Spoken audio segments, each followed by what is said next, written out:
All right. Good morning. We are on page 61. Um, right, aren't we? 61, number 6, I believe. That's what I have. Okay, here we go. What is my least worthwhile emotion? So we're continuing the questions that we need to ask ourselves to be aware. So personal awareness questions.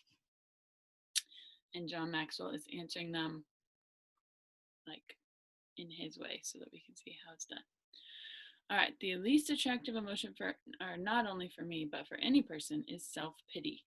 It is destructive and self-serving. In Earth and Altar, Eugene H. Peterson says, pity is one of the noblest emotions available to human beings. Self-pity is possibly the most ignoble. Ignoble. I don't know how to say it. Pity is the capacity to enter into the pain of another in order to do something about it. Self-pity is an incapacity, a crippling emotional disease that severely distorts our perception of reality.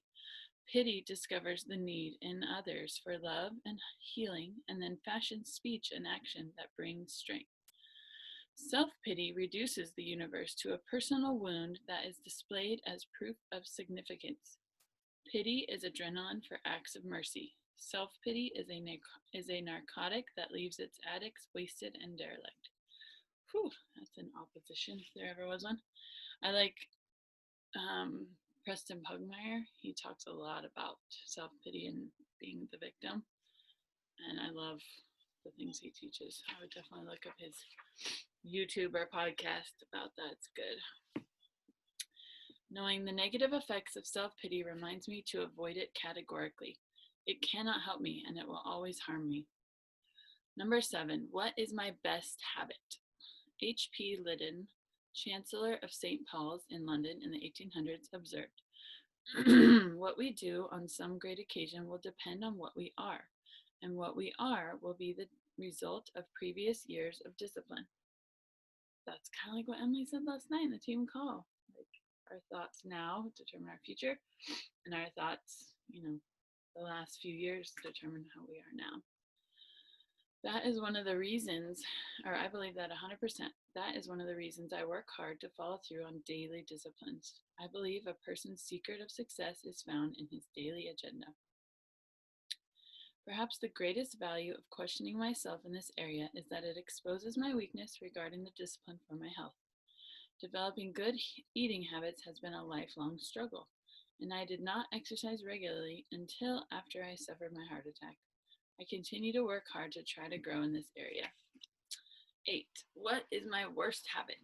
Without a doubt, my worst personal trait is impatience. It was part of my early nature as a child, and it has become ingrained in me as a habit. When I was a child, we used to visit my grandpa Maxwell, and it never failed that at some point while we were there, he would sit my brother Larry and me down in 2 chairs and offer to pay us a nickel if we would sit quietly in those chairs for 5 minutes. The quiet game. Larry always earned his nickel, and I never did, not one time. I have learned that there are things in life that you have to work for, and there are things you have to wait for. I'm still trying to grow when it comes to waiting. I suspect that this will be a goal of mine until the day I die. Number 9, what is most fulfilling to me? The thing I enjoy doing most is communicating to other people. When I communicate, I know I am in my strength zone. I feel the most fulfilled and I make the greatest impact. Every time I do it, I have a sense deep down that says I was made for this. Early in my career, knowing that communication was fulfilling to me prompted me to become a better speaker because back then I wasn't very good at it. For more than 10 years, it was one of the top areas I dedicated myself to when it came to growth. I continue to try to grow as a communicator, but the value I receive from asking this question today is that it helps me to stay focused so I'm doing what returns the most value to others and to myself. Number 10, what do I prize most highly?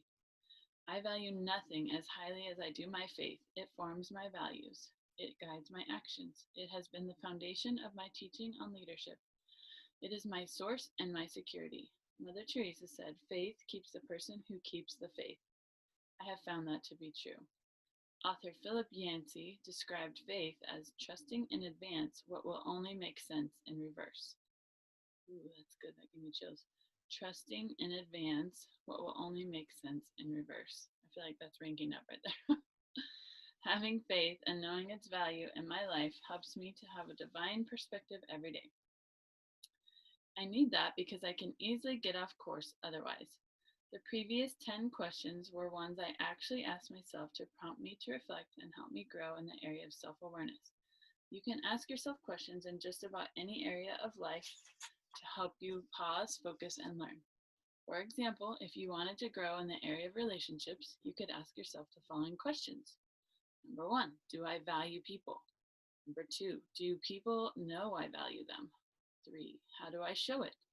4, am I a plus or a minus in my most important relationships? 5, what evidence do I have to confirm my opinion? 6, what is the love language of the people I love? 7, how can I serve them? 8, do I need to forgive someone in my life who needs to be given grace? 9, who in my life should I take time to thank? 10, who in my life should be receiving more of my time? Ooh, these are all real good questions. Or if you wanted to pause and think about where you are in the area of personal growth, you could ask yourself the following. 1, do I know and practice the 15 laws of personal growth? 2, which 3 laws do I do best?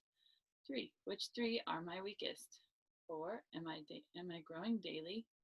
5, what am I doing daily to grow? 6, how am I growing?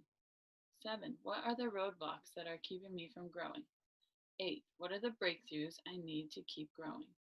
9, what were the potential learning moments I experienced today and did I seize them?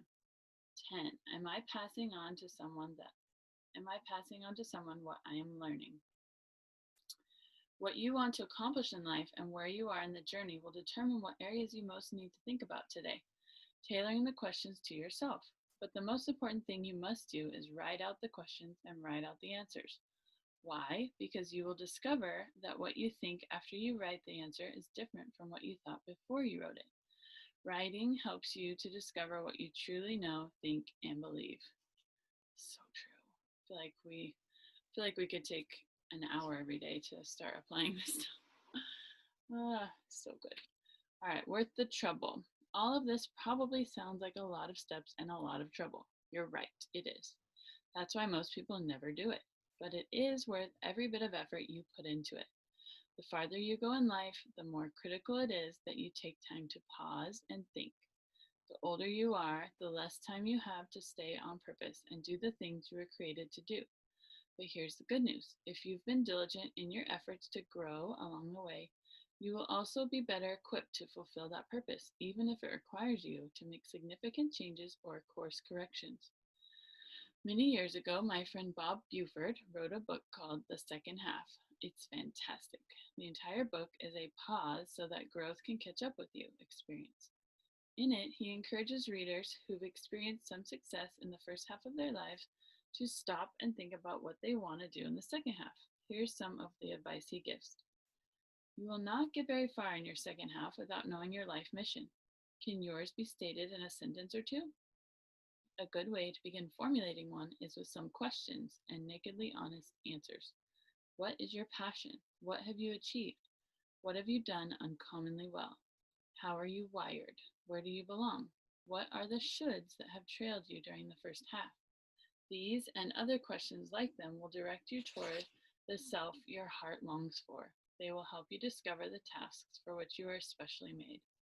Never forget that your goal in personal growth is reaching your potential. To do that, you need to keep pausing, keep asking questions, and keep growing every day. So here's how to apply the law of reflection in your life or to your life. Number 1, have you created a place where you can consistently and effectively pause and reflect? If not, do so immediately. First, figure out what kind of environment will be good for you. Among the places I have chosen over the years are a rock outdoors, a small isolated room where no one would bother me, and a special chair in my office. Figure out what works for you and stick with it for as long as it's effective. I like that, as long as it's effective. Number 2, schedule time to pause and reflect. If you don't, it will always get shuffled off of your to-do list.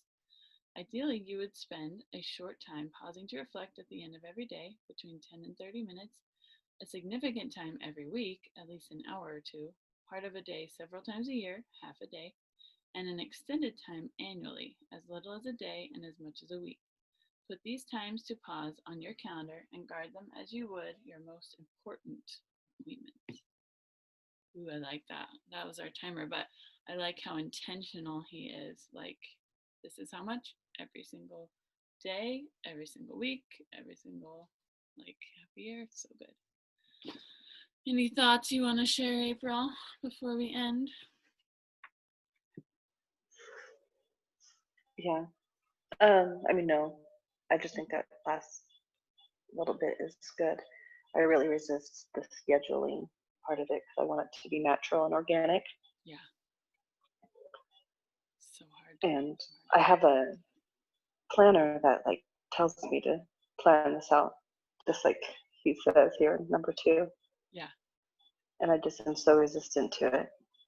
Like it doesn't seem like it's important. Yeah. That weekly reflection in the Rachel Mm-hmm. Hollis one. Is that what you're talking about? Mm-hmm. Yeah. I'm the same. I'm like, oh, I don't need that. Yeah. It's like, oh no, I'm just gonna do better. Yeah. But I do know the power of reflection. So I guess this is just another witness from a different kind of person. It's hard. It's hard to like, because it's that whole slow down to speed up thing. Like, you need to slow Mm-hmm. down. But I'm totally Well, resistant to reflecting too. yeah, and it feels really awkward when you get started because you have no idea where it's going to go, and Yeah. you have no idea if it's actually going to be helpful. Like you don't know the value of it until after you've done it. Yeah. Every single time, I'm resistant to it. Yep. It's so interesting, huh? So it feels really uncomfortable, but you have to like push through it, be okay with it. Like trudging through the mud, right? So, All right, here's to reflecting today. Let's go reflect. Thanks for hopping on, April.